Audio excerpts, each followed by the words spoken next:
Last episode, you remember we were working on the compressors, and I had a problem with the drain of the small compressor. I was replacing that. Well, in the meantime, I'm inside now, and I'm going to go ahead and run these air lines. I've got one compressor working, and we can isolate the one that's got the plug out of the bottom of it. We'll continue that repair later once I get the tap. But I'm going to continue on and run these air lines. And where we left off last episode, here's where we're going to start. This is where the line comes through right here. So we're going to bored a hole in this 2x4, and I'm going to mount that, and we're going to mount that block to it and hook up to that. It's got a push lock fitting there, and I'm going to put one on the back of here as well. It's got a block. I think this is the one. I'm not sure. I'll have to find the correct block, but we'll get on that. We'll get on that right now. So that's where we're headed. So just watch me work.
Plug off all these. All right, for starters, I did compress that a little bit. I want to make sure it doesn't leak. So we're going to plug off everything, and we're going to make sure we have no leaks, and then move on from there.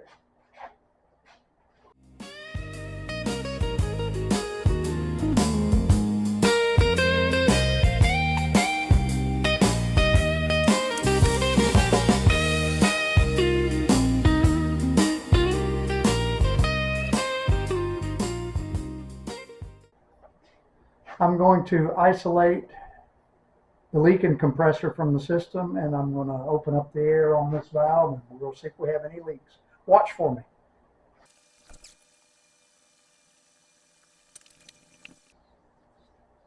Yeah, a little bit out of the side.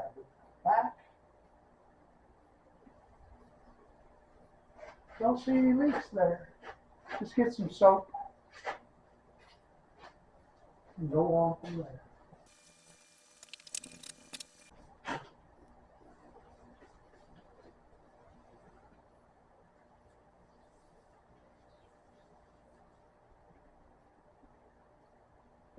No leaks.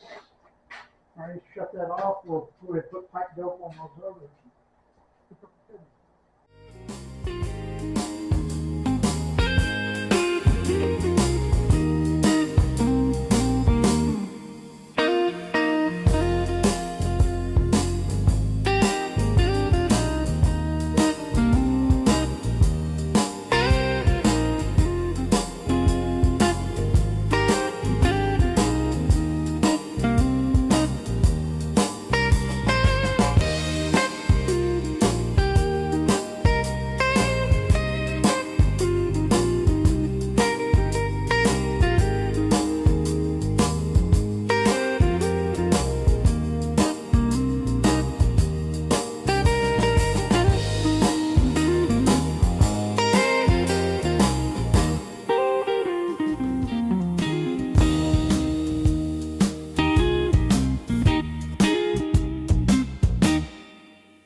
that'll keep somebody from sticking their finger into those screws that came through. They're sharp, so, and it's probably stopped me from doing it.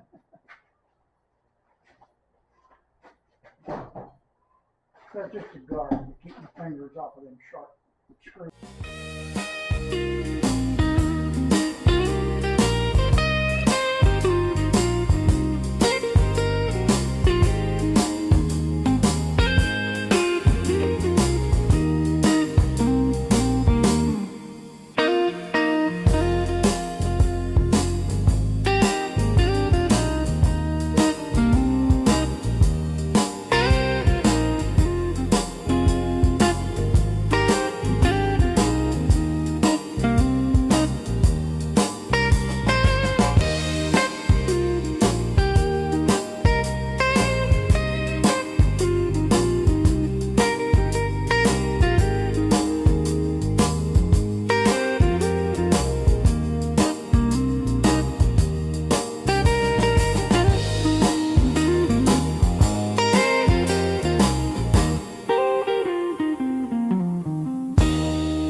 I'll take you through what I've done here. Here's where we're at.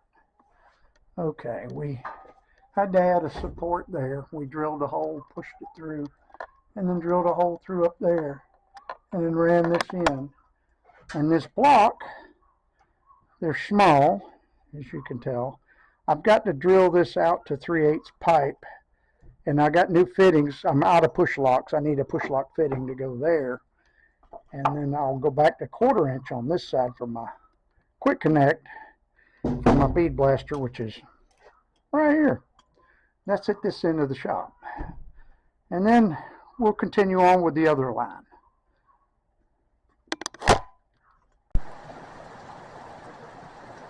Well, the Amazon man showed up. I got a 1/2 inch tap. We're going to attempt to fix this compressor. It's a crappy day. It's a kind of a crappy job, so might as well just get her done. Anyway, just watch me work.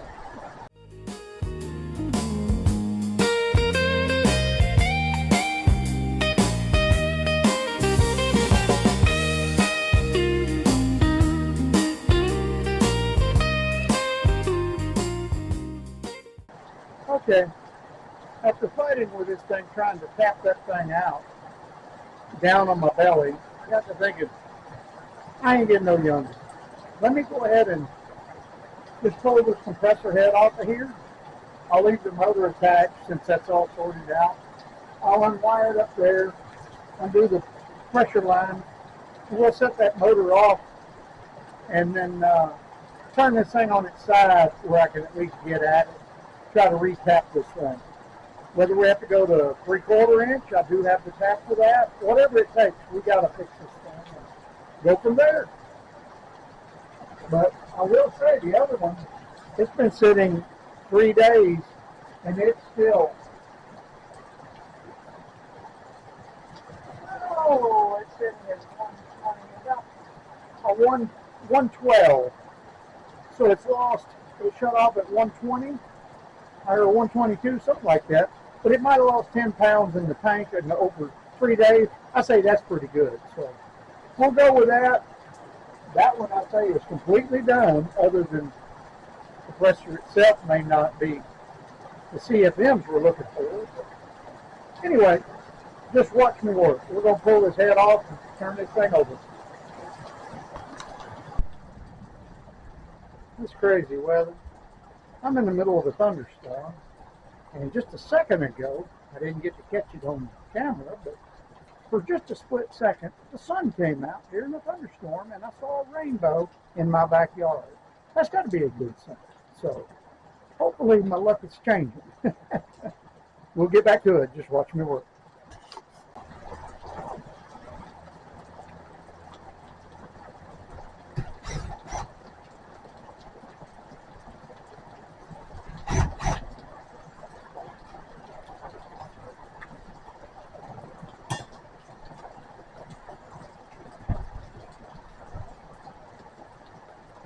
We'll double check the power.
Okay, as you can see, I've got it on its side, and we're going to attempt to fix this thing.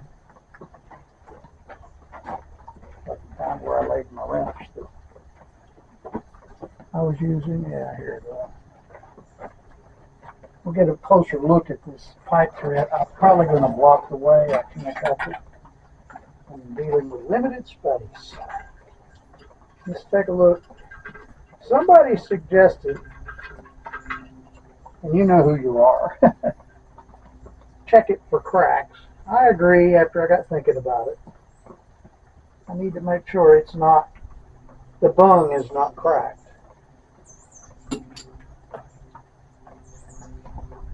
I can't see any cracks, so we're going to attempt to run this in and see what happens. It's hard to do that when you're upside down in the dirt. We're still in the dirt, but at least we're not upside down. So.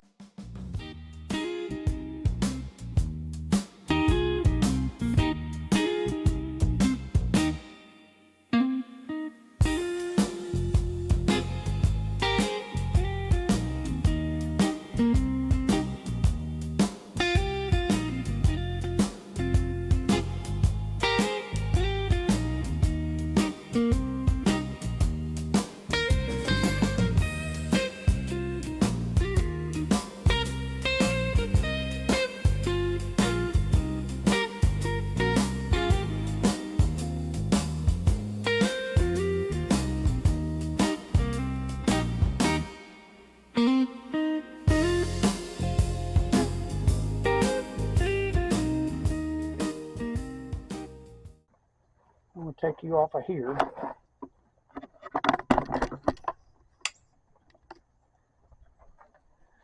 Let's see. Bring this light up. There is a hole. I don't know if you can see it. In the threads. Right there. Well, I can't get the light in the right place. Yeah, I think you might be able to see it there. It's in the bottom. It's just a round hole, like somebody drilled it there, and that's got to be where it's leaking. I don't know if they do that from the factory. I mean, it almost looks like you drilled a hole from the side of the bung. Yeah, it does, like it's a set screw or something. I have no idea what that is, why they would do that. Here's the fitting. It came out of it. And it wasn't leaking before. I had this bright idea to add an extension, and now, boy, if I'd have known that, I wouldn't have got into all this. I may end up doing something that might end up ruining the tank, or yeah, we may end up finding maybe just not use this tank, just run the compressor into the one tank. I don't know. I like the extra capacity, but right now money's kind of getting tight. I spent a fortune. Let me bring this up. Let me shut this off for a second. Pappy here. As you can see, the mess we found on this bung, on this compressor. They had actually taken and drilled a hole in the side of the bung, around, looks like a 1/4-inch hole, and apparently it, somehow or another, they had sealant or something and got that thing to seal. There might be one thread of pipe thread that's in there that doesn't have a hole drilled in it. The rest of it, the bung is bad and it needs to be replaced. So I might as well just put a tank on. And right now I can't afford that. So what I'm up against, I may end up having to just use this tank currently and just leave it open and run both compressors off of the one tank. It's 60 gallon. That should be enough to get me by for a while. Maybe someday I'll be able to just buy me a bigger compressor or something. But right now, this is what I got to work with, and we're going to make the best of what we got. But I want to attempt to JB weld a fitting in there and see if we can go ahead and get a drain in it. And if it'll hold, you know, I know it'll hold, it won't blow out. There's enough thread there, it won't blow out. I just can't get it to quit leaking. And I'm not going to use it if it's going to continue to leak. I'm just not. It works the compressors more than they need to, runs my power bill up, which I don't need to do. And so we're going to repair it the best we can. If not, we'll just go down to one tank with two compressors. I've seen that before. I've seen one big tank with two compressor heads on it. It can be done. And that's what we'll do. We'll improvise. We'll do what we have funds to do. That's what we do here. We take a little bit of money that we have and try to make it work the best we can. But anyway, if you could subscribe to the channel and just take the time. If you don't have a YouTube channel, just create one. It's free. And then find my channel, subscribe to it, and give me a thumbs up. Be a big help. I need 1,000 subscribers to make this channel grow. But anyway, we'll keep plugging along. I'm not giving up. So, but it's frustrating when things like this hit. You know, you just have to roll with the punches. And the good Lord is with me, and you know, He's put me through a few trials, it looks like. So we'll take the best with what we can, and we'll make the best with what we got. Is what we're going to do. But until next week, thumbs up. Thank you.